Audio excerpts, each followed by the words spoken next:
Nesse último final de semana, o Michel Pereira voltou a atuar pelo UFC depois de 1 ano e meio fora. E ele estreou no peso médio com vitória arrasadora sobre o André Petroski em 1 minuto. Nós já falamos disso aqui no canal, já fizemos um vídeo. E no próximo fim de semana agora, no próximo sábado, vai acontecer o UFC 294 em Abu Dhabi. E é, claro, sabido por todo mundo que lá em Abu Dhabi, as grandes estrelas do evento serão os atletas da Rússia, né? Vários russos protagonizando o evento, inclusive o main event e o co-main event, né? Main event o Islam Makhachev, co-main event o Khamzat Chimaev. E sobre o Michel Pereira, o que tem a ver com os russos? Tem a ver que uma das atuações mais memoráveis do Michel Pereira no UFC foi contra um russo. Zelim Imadaev enfrentou o Michel no dia 5 de setembro de 2020. E na pesagem, antes da luta, deu um tapa na cara do Michel. No vídeo de hoje eu vou contar para vocês mais sobre essa luta, sobre como que o Michel fez para revidar esse tapa. E vou contar também o histórico polêmico desse lutador da Chechênia, inclusive comemorar um atentado terrorista que teve na França, coisa pesada, mas relaxa que não é tão pesado assim, porque nós vamos deixar mais leve, tá certo? Vem comigo! Fala rapaziada, sejam bem-vindos a mais um vídeo do canal Punch, meu nome é Igor Serafim e no vídeo de hoje eu vou falar sobre o russo Zelim Imadaev, o cara que tomou os tapas na cara do Michel Pereira numa luta do UFC, né? Michel Pereira beijava a mão e blau na cara do maluco, coisa linda, então nós vamos falar dele hoje. E além da luta, é claro, eu vou falar também de um pouco do histórico polêmico desse lutador da Chechênia, que desde que tomou essa sova do Michel, tá sumido aí e não tem lutado mais, profissionalmente pelo menos não. E rapaziada, jabazinho rápido, eu tô com uma conta no Instagram agora também do canal Punch, estamos postando conteúdo de MMA, vídeo curto, stories, então para quem gosta de frequentar o Instagram e gosta de MMA, tá aqui na descrição o link do nosso Instagram, segue a gente lá que você não vai se arrepender, tá certo? Vambora! Bom, o Imadaev, cara, para começar a falar dele, o cara na infância ele já era problemático, o cara já costumava brigar muito na infância, costumava arrumar confusão o tempo todo, até que a mãe dele resolveu colocar ele no boxe aos 14 anos de idade. E ali ele iniciou nas artes marciais ali. No boxe amador, o cara teve 59 vitórias e 1 derrota, ou seja, demonstrou aí uma predisposição boa para os esportes de combate e já dava sinais de que poderia seguir esse caminho aí profissional. No MMA, o histórico do Imadaev na Rússia era invicto, ele teve 8 vitórias e, claro, como ele era invicto, nenhuma derrota, né? Isso antes dele entrar no UFC. No UFC ele estreou contra o Max Griffin. E o Max Griffin disse que já havia treinado com ele na Extreme Culture e acusou o cara de agredir, ou melhor, de tentar ferir os companheiros de treino. Então, por exemplo, ele ia fazer um sparring com um companheiro de treino perto da luta, o pessoal na Extreme Culture dizia que não era bom fazer sparring com ele porque ele tentava causar lesões, tentava machucar o cara antes da luta, né? Abre aspas aí pro Max Griffin. Ele ficou lançando cotoveladas giratórias. Não estávamos usando protetor de cabeça e ele foi para o contato total, inclusive com joelhadas voadoras. Eu me esquivei, bati nele, chutei e depois olhei para ele. Isso foi 2 semanas antes da minha luta com o Thiago Alves. Eu olhei para ele e ele deu uma pequena sacudida com a cabeça e então diminuiu o ritmo. Bom, ele foi expulso da Extreme Culture exatamente por causa disso, pouco tempo depois, e não pôde mais treinar lá na academia em Las Vegas, que inclusive hoje é a academia do Michel Pereira, veja só. Que ironia do destino. O fato é que ele perdeu essa luta para o Max Griffin por decisão majoritária, porque ele malandramente ficou agarrando insistentemente a grade, tentando tirar proveito, né, sendo desonesto durante a luta, perdeu 1 ponto e acabou perdendo por decisão majoritária para o Max Griffin nessa estreia.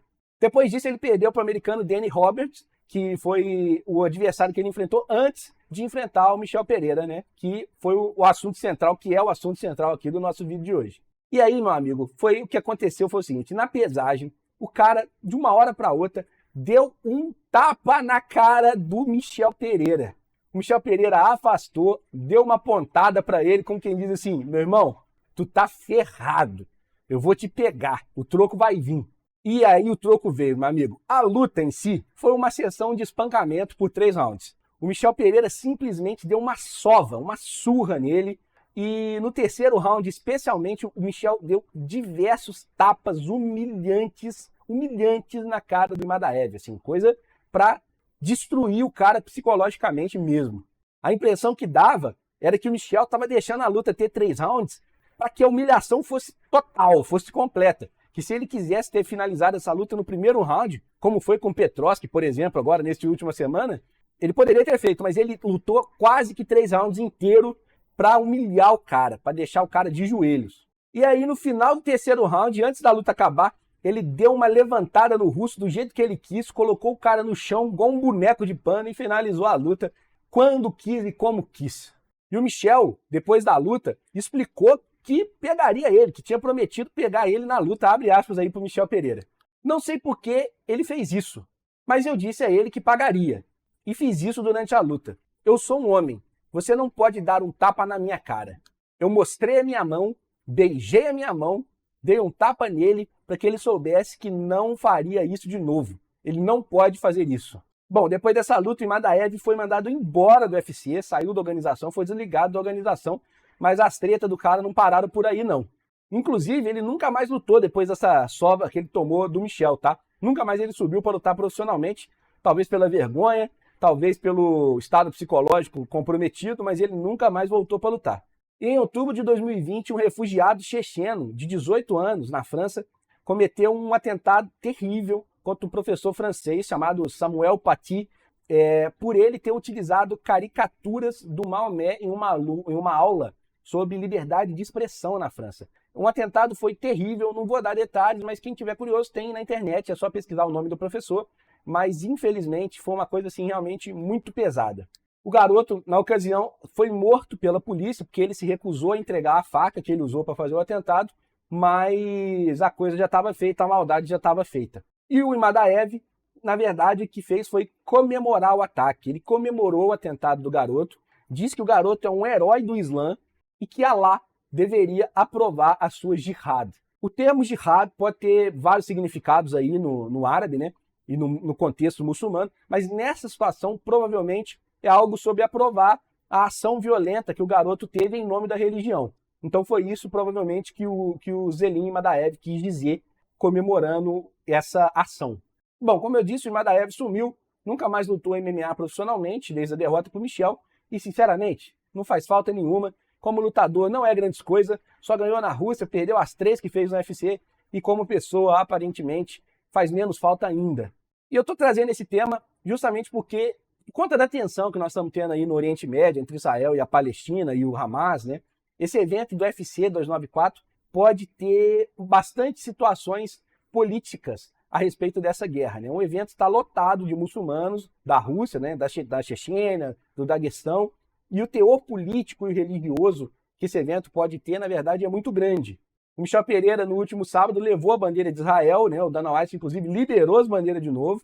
Então, o Michel levou a bandeira de Israel, em defesa de Israel, e a gente pode ver coisas parecidas em relação tanto a Israel quanto a Palestina no evento de Abu Dhabi. E eu torço de coração para que os lutadores não tenham atitudes que venham a promover alguma ideia, alguma coisa que possa piorar ainda mais o ódio entre esses povos ali na região e essa guerra que está se desenrolando, infelizmente, lá.